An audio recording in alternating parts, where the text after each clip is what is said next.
Hello my friends. Today let's talk about the big picture, or at least my 2 cents of it. A lot of the entertainment today is just about promoting Illuminati type messages, ideologies and behaviors. This has been done progressively in the last 100 years to slowly nudge us into their mindset, into a trap of moral relativism, mindless consumerism and Luciferian doctrine. By the use of corrupt art, corrupt news and corrupt advertisements, we have been slowly transformed into their image. From what used to be one national radio channel of propaganda that would play in the living room or in the kitchen, with horrible audio quality and distortion that made you to turn it off and listen to the birds instead, to now, where we have as many channels as we can count, all with pristine HD audio-visual quality that we can enjoy not only in our living room, but throughout the day in our smartphones. In the past, you could easily identify that one national propaganda station and turn it off. But now you have quite a selection of channels, all with different types of propaganda sponsored by mysterious shadow players. Not only that, but we have movies, music videos, video games and cartoons for the kids. If you follow the money, you'll find who sponsors them. And so you can see what political color they have and what ideologies they represent. But sometimes it gets blurry and you can't find anything in that regard. Other times it works. Like when I showed you how a bunch of publications that seemed completely unrelated are actually very related when it comes to who owns them and what rhetoric they promote. A company that owns a gaming website, a sport news website, a women's politics website, etc. and spews a very specific way of thinking throughout all these branches, the progressive feminist socialist etc. way of thinking. But oddly enough, it's sponsored and owned by a parent company that if you look at what else they invest in, you would say that they are very much capitalist investors. So then why are they sponsoring a biased anti-capitalist media conglomerate? If only their consumers who are anti-capitalists, anti-money and anti-accumulation of wealth would know who owns the stuff that they read. It's a very strange world. Don't get me wrong, there are mega corporations out there that prey upon the weak like vultures too, by buying their monopoly through the corrupt governments of the world. This is only one small example of what is happening in the mass media business. Different chain media conglomerates with their own flavor of brainwash. I should add that this different is not actually that different, but a carefully orchestrated machine to create a controllable chaos, from which the masters of this world have their order, just like their old-school motto, order out of chaos says. But let's go back to the past to understand why this is all happening. Not so long ago, in 1776, a society was formed in Bavaria, known as the Illuminati. This society, with its leader Adam Weishaupt, collected a certain type of class in their ranks that shared similar values and aimed for similar goals. These were highly educated and wealthy men who considered themselves enlightened and who considered that they know what is best for the world. So for instance, they conspired to spread through Freemasonry around different countries in Europe and influence those countries politically to steer revolutions and change the world slowly into their image. So what was their major enemy? Well, the Catholic Church, for example, which still had significant control and power in Europe. These men were all intellectual, and they couldn't bow down to a conservative world that kept men away from technological and moral progress, or should I say, regress. I'll have to add here that perhaps if I lived in that time, I'm sorry to say, but I would have probably agreed with them. I don't believe that Christianity should be merged with the state, in the sense that it can't enforce a way of life onto the people. If we do that, then we are no different than Saudi Arabia, where women have to wear hijabs and no one is allowed to buy or sell alcohol, etc. Because it's considered a sin. I personally believe that everyone can conduct themselves as they wish, and only after they die they will get judged only by God. So in other words, all of us are responsible for our actions, but we should be free to do our actions, and I think that's what God wants anyway. He wants us to freely choose Him and not forced to choose Him. I do believe that criminals should be put in prison because I'm not an anarchist. I think the state should exist and enable us to do our business and protect our freedoms and rights, but not force us to live in a certain way. So not a church dictatorship, but also not a progressive dictatorship. where if you don't celebrate LGBTQ or accept people's made-up pronouns, you are considered a very bad person and lose social credit points as well as your reputation. I may sound controversial for the conspiracy theory community, but I kind of approve of the first part of the Illuminati operation. What I don't approve is instead of freeing men, they actually steered them in a certain way of thinking in the second part of the operation, which was mainly successful in the last 100 years. So, yes, they did enable things like the French Revolution. In fact, the French Declaration of Human Rights clearly shares their symbolism with the all-seeing eye and the Ouroboros serpent. This is another part about the Illuminati that I dislike, the fact that they are full of esoteric symbolism, pagan and satanic symbolism. Why can't they just be a bunch of intellectuals that just free the world and let everyone think what they want? Why do they have to lure us into all these esoteric Eastern belief systems? Not only did they orchestrate the French Revolution, but they also orchestrated the forging of the great United States of America, the land of the free. And it was, until one point at least, but then slowly everyone was influenced with all the propaganda. Now there are other things that the Illuminati orchestrated, and even after they were banned from existence in Bavaria in 1785, there is heavy evidence to suggest that this type of Illuminati influence prevailed in the world. Their symbols are very popular, as well as the mentality they were promoting. I think that at the moment we are very close to the New World Order that they envisioned, where everyone thinks the same and will happily join the hive mind soon. By soon I mean within the next 100 years. You see, these people have time. The human life is short. We can do like 75 years on average and then we get really weak or lose our mind slowly and then we're done. But the Illuminati, they have time, as their plan is passed on to the next generation of initiated Illuminists. So as we live our life, we barely have time to even be conscious about the steps that were made in their plan. We already get born into the plan, so when we are kids we think that everything is normal, so at most we can see the things that are added on top by the plan, but that's it, we don't see the big picture. So here's the big picture. The Illuminati removed the control of church and established so-called free societies. Then they removed the guns from the citizens of these free states so that no one can rebel against the new governments, and pumped up media conglomerates to convince the people that they're free. Free to consume as much crap they want. Listen to garbage music, lazy written movies, low-quality news, and play dumbed-down video games in the modern world.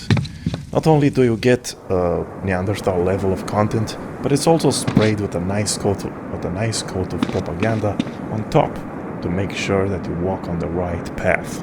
Also, don't let people get too rich, because if they do, they might have enough free time to realize the whole illusion, keep people in poverty. It's great. They only worry about what to put on the table, and when they do have free time, they will watch our stupid TV shows, news, or play a crappy game. But here's the thing, in their new part of the plan, they actually want to make something even worse, which is give equality to everyone. It sounds good because there's no homeless, but it's very bad in other ways, and it might disable our minds completely. The progress of media itself happened during the war. Radios and recording technology was developing better and better, so that faster military communication and data storage can be achieved. It was this whole USA versus Germany kind of progress. Well, of course Germany was superior, and they only lost because it was surrounded from all front lines. Not even superior technology can help against that. After the Allies won the war, the USA tied all the Nazi top scientists with a rope and Operation Paperclip and held them like their own pets to help propulse USA's technological developments in rocket design. This act is questionable to this day. You take someone who was responsible for showering London in World War II with bombs and say, "Oh, you're okay, Mr. Werner von Braun. As long as you work for me, you can just tell the public that you weren't really a Nazi and that you were just forced to do those things. It's all good." They don't even have to know that you agreed with slave labor used in your Nazi factories. Throughout the 50s and 60s, the world was looking towards America, the land of the free. The land where amazing movies are made and where great products are built. The land where you can still own guns. And it's all true, Americans really built a lot of great things, such as great cars. They also got women to smoke way more, as it is known how Edward Bernays, the great advertisement pioneer who figured out how to psychologically manipulate people to buy stuff that they don't really need through ads, went to the tobacco companies to tell them how they could make more money, and then went to the feminists to tell them how smoking more will be great progress to be more equal to men. All this great advancement. In the 60s, they got people with rock and roll and the hippie movement sponsored by the CIA itself to consume drugs like LSD and promote the use of drugs in general by the youth, listening to agents like Timothy Leary and Terence McKenna, etc. This was all done to tick three boxes, in my opinion. The first, the experimentation with drugs on human minds. The second, make lots of money with drugs because why not? And third, and the most important one, is the shift in mentality from a more conservative outlook in Christian moral society to one influenced by esoteric Eastern teachings and so-called freeing your mind. The rock bands of that time were the most popular music, and they all had esoteric symbolism and hand signs in their vinyl cover art that was directly related to Aleister Crowley or messages in their music promoting without them even knowing that it's Illuminati ideology. So, for instance, listen to John Lennon's lyrics in the song Imagine, where he is basically wishing that we had a world with no religion, living as one, and that there are many dreamers like him who dream the same thing. Yeah, perhaps the Illuminati are working at it since 1776, and sadly the hippie generation fell right into their plan. It is also in 1969 when Anton LaVey's Satanic Bible appeared, and then in 1972 the Satanic Rituals. People laugh about Satanism, but it does exist. People do ritual killings and everything. It was also in 1969 that the Manson family cult members happened. Manson was convicted of first-degree murder and conspiracy to commit murder for the deaths of 7 people, including the film actress Sharon Tate. The prosecution contended that while Manson never directly ordered the murders, his ideology constituted an overt act of conspiracy. Whether the internet is laughing it off or not, conspiracies do exist of all shapes and sizes.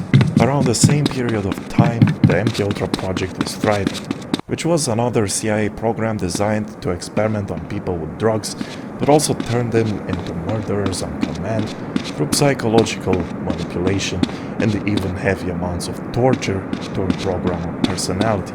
According to Stephen Kinzer, the CIA project was a continuation of the work begun in the World War II-era Japanese facilities and Nazi concentration camps on subduing and controlling human minds.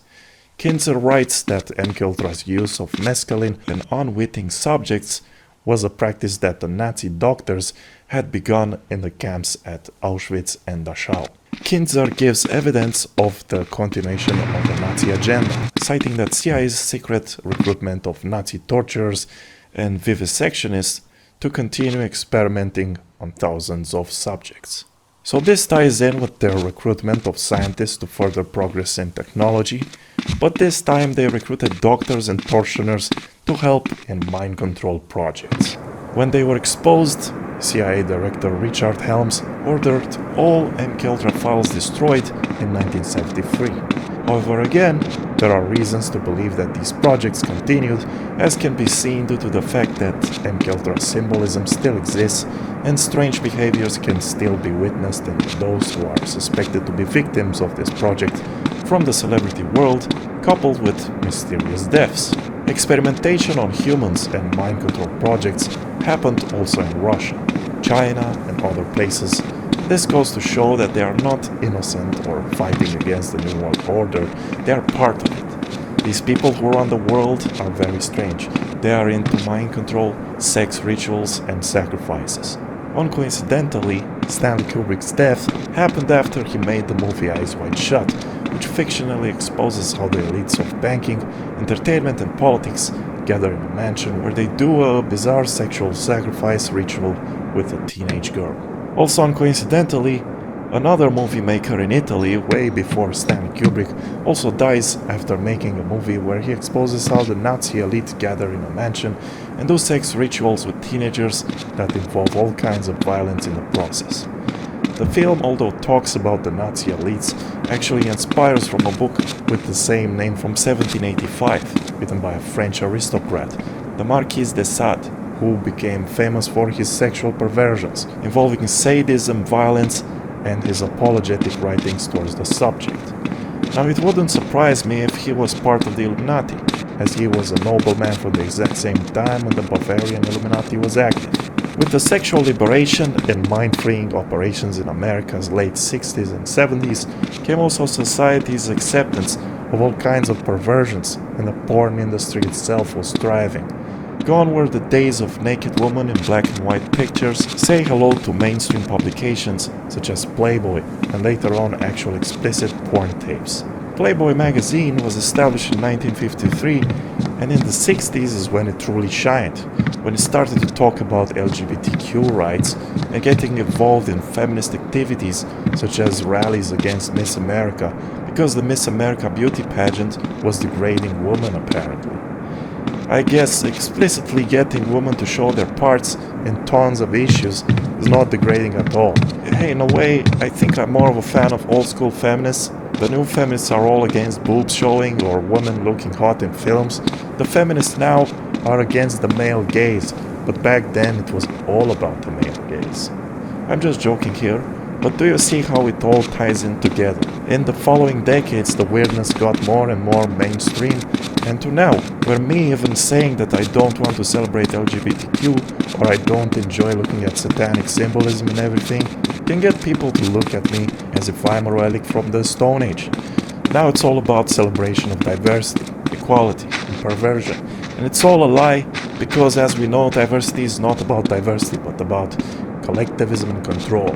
Equality is about putting everyone in a low-level, one-size-fits-all type society, where everything is centralized, top-down with perversion and satanic rituals are, well, simply bad for your health, mind and spirit. Take a look at it this way. God wants to unite your body with your mind and your spirit in harmony, so you can pass on to the afterlife in a close to pure vessel. The Illuminati system wants to pollute your body, mind and spirit, because they don't believe in a God. They believe in the Luciferian doctrine, which is split into two sections, one where they worship Satan and do all the rituals mixed in with perversions, and one where they are their own God, so they are trying to build a reality free from God, where they can do what they want, until eventually they build immortality, which is their final goal, either through biotechnology or digitally by uploading their consciousness into everlasting servers. This was also shown in a game called Talos Principle. They have been working in the last 100 years to get you to want what they want. I mean, I can give you examples of the normalization in entertainment of stuff that they like to do. You have, for instance, 50 Shades of Grey, which is a popular TV show that gets women to think how awesome a sadist, perversion-type relationship with a businessman can be. You have Lucifer TV show, which shows us how cool and charismatic Lucifer is, much cooler than Jesus, who's just some carpenter hanging out with sheep. You have the new and the most expensive show ever made, The Rings of Power, where men are weak and Galadriel is the strongest and bravest of all, and he's not even scratched by any of the obstacles. You have Wolfenstein, the video game series, which has now become like a feminism story. You have diversity and LGBTQ as the main topic of discussion at the Eurovision Song Contest and at world football competitions. I swear at this point in 10 years' time, football players will have to learn more about gender studies and white guilt and about how to play the game. They'll have to memorize all the rituals that need to be done before playing the game. Now they're wearing the LGBTQ captain armband and kneeling for BLM, so in the future